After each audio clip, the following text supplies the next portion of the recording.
Ya estamos de regreso en Ángulos platicando acerca de los cambios en la Secretaría de Movilidad y bueno, pues les decíamos antes de la pausa, dejamos el renglón político pendiente y a ver, ya analizábamos el hecho de que no es un buen mensaje el poner a un hombre fuerte, aunque tenga experiencia en la materia, porque con un exgobernador, Guillermo Cosío Vidaurri, fue el encargado del departamento entonces de tránsito. Y también quisiera preguntarte, Rodrigo, sobre el otro mensaje, el hecho de que tengamos 3 secretarías acéfalas, pero que tengamos el anuncio hoy del gobernador de decir, a ver. Y este señor que está aquí a mi lado es mi super chompiras del alma, que me ha sido tan leal y tan fiel, o no sé cómo catalogarlo, y me ha dado tan buenos resultados, no sabemos en qué, que no se va de mi gabinete y en los próximos días anunciaré en qué huesito lo voy a dejar. Este sistema, sobre todo a la luz del gran día de unidad priista que tuvieron hace poco, se puede ver en redes sociales que está lleno de fotos con gente con chamarras rojas, parece mandar el mensaje de que el corporativismo político del PRI no lo va a abandonar, o al menos no en estos feudos estatales. A mí me parece preocupante que deja tú la cohesión que pueda haber política en un gabinete. Es así de, pues es más fácil trabajar con este secretario porque ya lo conozco, ¿no? En primer lugar, Aristóteles reconoce de manera explícita que hay un problema grande que hay que atacar de corrupción en una secretaría, justo después de haber dicho que el secretario saliente ha hecho un gran trabajo. Es como si yo dijera, bueno, ¿saben qué? Voy a contratar a alguien más para que ordene la casa, porque la casa está hecha un desastre, pero el que viene atrás lo hizo perfectamente, ¿no? Entonces, esta contradicción en el discurso muestra que no logran acabar de entender a cabalidad que a veces, y ojalá alguien del priismo estatal escuchase, habría que de vez en cuando sacrificar a los amigos en pos del interés público. Es decir, todos los reacomodos del gabinete de Aristóteles Sandoval se han basado ya ni siquiera en relaciones políticas, sino en relaciones de interés personal. Y a mí me parece preocupante que un gobernador que tuvo un mensaje muy políticamente claro que tuvo que entender, la derrota en las urnas, no ceda a entregar nada del control político, sea a un experto técnico o sea a un perfil político que no sea de su círculo más cercano. ¿No está entendiendo el mensaje de las urnas entonces el gobernador? Me parece que habría que dejar de subestimar un poco tanto al presidente de la República como al gobernador y decir no entienden que no entienden. Sí entienden. Es más bien la única manera que existe en un sistema altamente cohesivo y en donde las relaciones personales privan sobre el interés público, es decir, el priismo y el gobierno del Estado no puede funcionar de otra forma. No podemos pedir un resquicio de democracia para una secretaría cuando sabemos cómo funcionan las relaciones de poder entre una secretaría y la otra, cuando sabemos de quién dependen los directores de área y cuándo hay que limpiar la corrupción y cuándo no. A mí me parece que también tendríamos que dejar de ser tan ingenuos como para pedirle que exista un perfil técnico, porque un solo perfil técnico en ese gabinete, tenemos que ser bien francos, estaría bastante aislado. Pues está un perfil técnico, el del secretario de Innovación, Ciencia y Tecnología, Jaime Reyes Robles, que no es que tenga como mucha capacidad de operación. Exactamente, es decir, alguien aislado en un sistema no funcional no es garantía de absolutamente nada. Y también alguien como el titular de la Secretaría de Innovación que no tiene incidencia en lo que primordialmente le interesa al gobierno, que es tener incidencia en la opinión pública y en la comentocracia, pues simplemente se le relega, es decir, no es mediático, no es político. ¿Para qué nos sirve que haya un experto en la Secretaría de Innovación? ¿Para qué nos sirve que haya un experto en la Secretaría de Movilidad cuando no va a tener los vasos comunicantes suficientes como para poder decirle con franqueza al gobernador qué sirve, qué no sirve? Y más importante, pongámonos en esta hipotética situación de que hubiese un perfil técnico. ¿Qué pasaría si el perfil técnico le dice que hay que despedir a alguien o que hacer un rediseño de la secretaría? Y cuando esa encrucijada sea que el gobernador conozca a esta persona que habría que despedir, yo pienso que obviamente siempre va a fallar del mismo lado. Tendríamos que empezar a exigir gobiernos que fuesen inherentemente democráticos y no empezar a pedir pequeños espacios reducidos y acotados de democracia y de espacios de gente que es técnica, pero está aislada, pues, a final de cuentas. No, pues se la pones todavía más difícil. Exacto, es pedirle peras al olmo, pero me parece que tiene que ser parte un poco de las demandas de cambio que tenemos que hacerle no solamente a los miembros de la partidocracia, de la oposición entrante que van a entrar en funciones muy pronto, sino también hacerle una demanda a los gobernantes que de dientes para afuera, sobre todo el gobernador, dicen que hay un nuevo PRI, que hay un nuevo discurso. Es decir, tenemos que hacer que el grado de exigibilidad sea mucho más alto. A mí me parece que la sociedad civil organizada muchas veces topa con pared en una labor tan noble como la que realiza el Observatorio de Movilidad, porque simplemente no hay para dónde. Es una calle sin salida y ahí se pierden muchas energías y esfuerzos de gente muy valiosa pidiéndole peras al olmo, me parece. Vaya. Bueno, pues hablando de pedir peras al olmo, en otro tema. Exactamente. La defensa del matrimonio natural, ¿cómo viste la marcha del sábado? A mí me parece que, no habiendo sido partícipe, ni siquiera como observador de la marcha, es un poco inverosímil que haya habido 30,000 personas desde mi muy personal y subjetiva apreciación, pero digamos, vamos a actuar con el supuesto de que fueron 30,000 personas.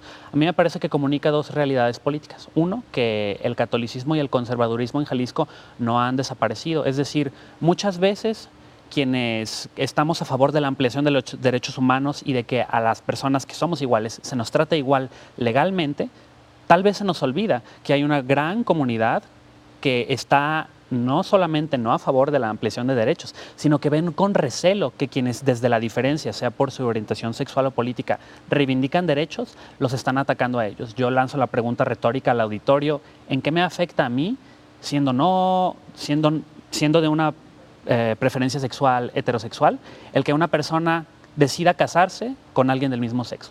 No afecta ni mi capacidad de casarme con alguien del sexo opuesto, ni mi capacidad de educar a mis hijos con los valores que yo quiera.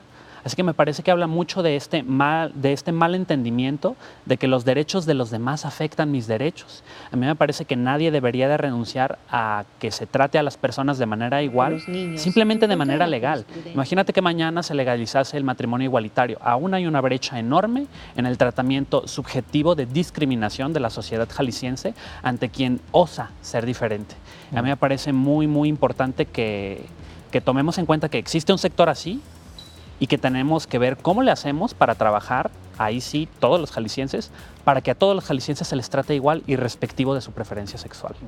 Ahora, sobre la fuerza política, porque hay que decir también con todas sus letras que hubo movilización por parte de gente del Partido Acción Nacional que la aprovechó a lo mejor para llevar a su molino, no decimos que hayan convocado, igual que el caso de Encuentro Social, que ahí sí estuvo claro que los que convocaron forman parte de ese partido. En ese sentido, preguntarte si un partido puede participar de una movilización, por muy laica que ellos digan, que va en contra en realidad de lo que está haciendo el Estado, y que estamos viendo por ahí las imágenes, monjas, sacerdotes, etcétera, etcétera, que forman parte de una iglesia.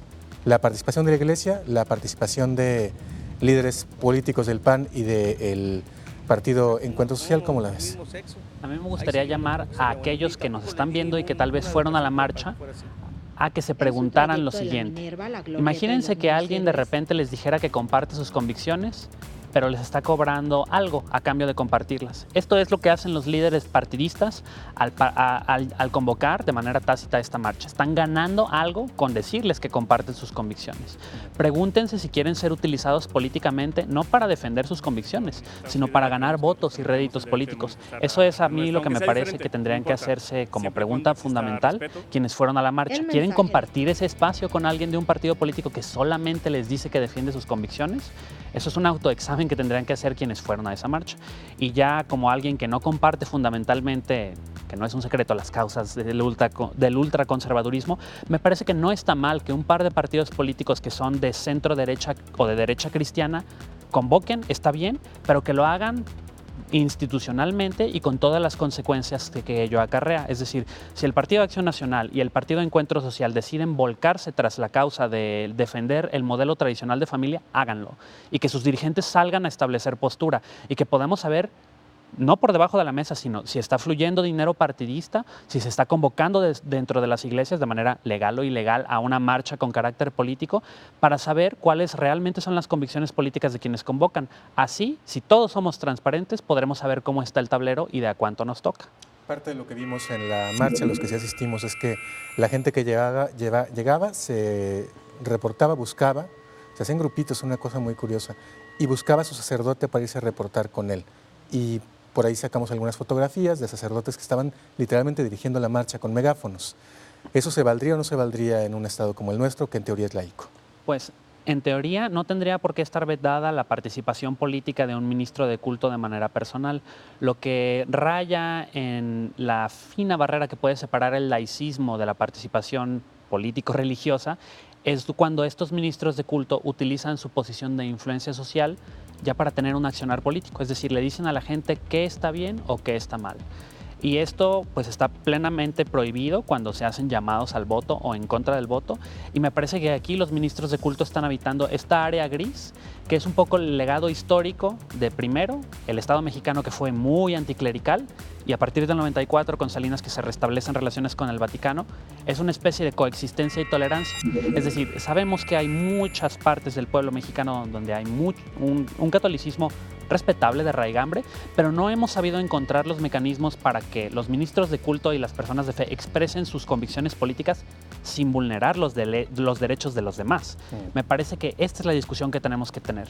¿Cómo vamos a convivir aquellos que estamos dispuestos a defender la igualdad legal y social de las personas y aquellos que no les parece que es buena idea? Había unos paraguas del PRI en la manifestación, por cierto, junto a unos de Movimiento Ciudadano. Más allá de eso, te preguntaría, solo como de repente suelen ser perversos los políticos, ¿puede ser que el ala conservadora del PRI, que la hay, tome de pretexto que miles de ciudadanos les exigieron no legislar sobre la materia para que no lleven este tema al Pleno del Congreso del Estado y no veamos pronto una legislación que, como pide la Suprema Corte de Justicia de la Nación, diga que el matrimonio es la unión entre dos personas y no entre un hombre y una mujer? Me parece que dependiendo de cómo se configure la percepción social alrededor de la legislación, puede ser que se haya un cálculo. El PAN no tendría en efecto nada que perder posicionándose abiertamente en contra, pero sí hay un sector post-revolucionario, nacional catolicista, a mí me gustaría pensar, de gente que reivindica la tradición desde el priismo. Yo no sé qué tamaño tenga en Jalisco, pero sí sé que han hecho foros y que existe esa ala del PRI. Me parece que de manera muy realpolitik, donde sea necesario apelar a los votantes priistas conservadores, el PRI sabrá no dar pasos sin huarache y decirles que no van a legislar a favor. Y ni siquiera tendrían que hacerlo abiertamente, podrían hacerlo con su militancia y sus grupos de interés y simplemente decir que no hay condiciones para discutirlo, como muchas cosas pendientes de la legislatura anterior y de sucesivas legislaturas. Cuando no conviene, no es ley. Pues veremos. Muchas gracias, Rodrigo, por lo pronto. Muchas gracias, Ricardo. Hasta la próxima. Y aquí despedimos esta parte del programa porque después del programa después de la pausa vamos a ir con los ecos del Campus Party. Platicamos con Alberto Lujambio de Novelistic, quien los va a invitar a ustedes a escribir y a escribir ya y a publicar ya. Así que no se vayan. Ya regresamos con esta entrevista.